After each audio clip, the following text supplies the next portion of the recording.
Hello guys, यसो आज चाहिँ हामी ढिँडो खानको लागि ललितपुरको सन्ती भनेर चालक मेरो ड्राइभर भरत लामिछाने हुनुहुन्छ। यता पछाडि एकजना आउनु भएको छ है, यता उहाँकै घरतिर जाँदैछौँ हामी। आदरणीय वरुण दाई अनि त्यस पछाडि के दाइ रे सुदन दाई लगायत हामी चाहिँ छौँ। धेरै पछाडि म मेरो ब्लगमा जोडिँदैछु र अहिले हामी सातको बाटो हामी चाहिँ भैँसेपाटी आउन लागिसकेका छौँ, काठमाडौँको भैँसेपाटी। र यहाँको बाटोको हालत तपाईँहरू देख्न सक्नुहुन्छ, काठमाडौँको हालत है। यो नेपाल त हो भन्ने फिल हुन्छ कि उसले कले सुषमा कार्कीले नेपाल त हो भन्छ त्यस्तै। लकडाउन छ, कोरोना छ, तर पनि मान्छेको हामी चाहिँ भैँसेपाटी आइपुगिसकेका छौँ। म यहाँ धेरैचोटि पनि आएको छु। हाम्रो आदरणीय एकदमै समुद्र सरकार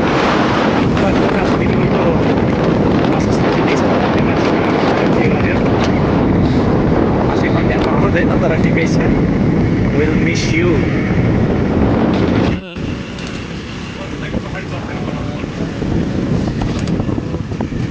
सोध्दै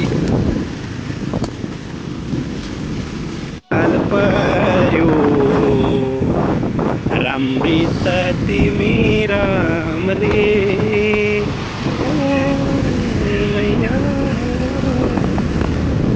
बरु सरले हामीलाई यहाँदेखि यति टाढादेखि कोटेश्वरसम्म लिएर जानुभएको छ, त्यसको लागि विशेष आभार प्रकट गर्न चाहन्छु। आउँदै हुनुहुन्छ पछाडि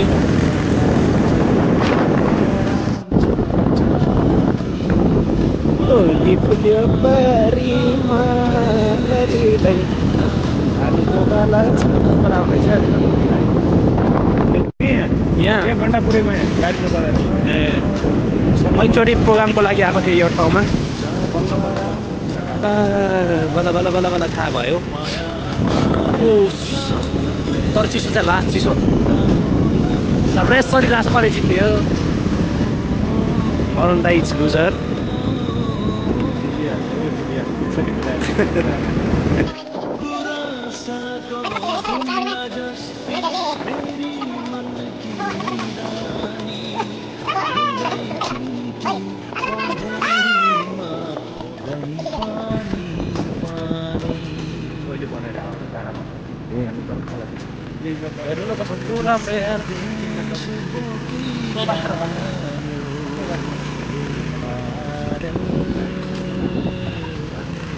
आकाश छोपी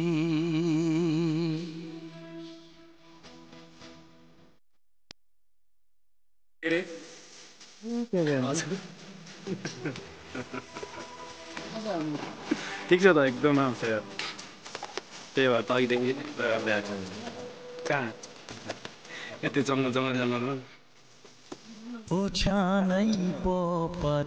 यहाँ माथि रहेछ हाम्रो दमकी रोगी आमा बाबा छन्ती विपत्ति कालो तल्लो बुरुङ फुली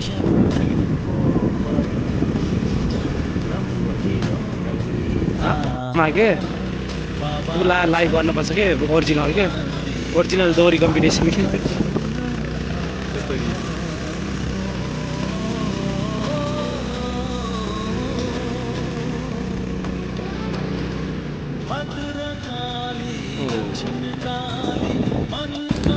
एकैछिनको पछाडि हामी चाहिँ यता जाँदैछौँ।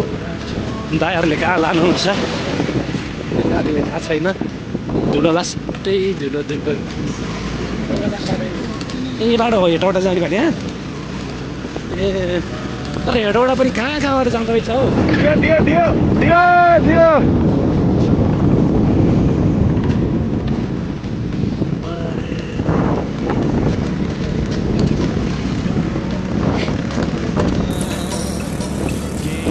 जन्न नजर नया तिमीलाई मात्रै धोका भो मायामा हे जिन्दगानी छोटो छ दिलमा तिम्रै फोटो छ दसैँ आउला जोडौला ए मन परेको मान्छे हो त्यसैका जोडौला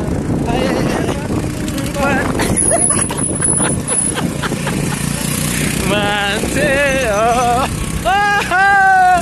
त्यसैका जोडौला क्या मजा भइदिएर कि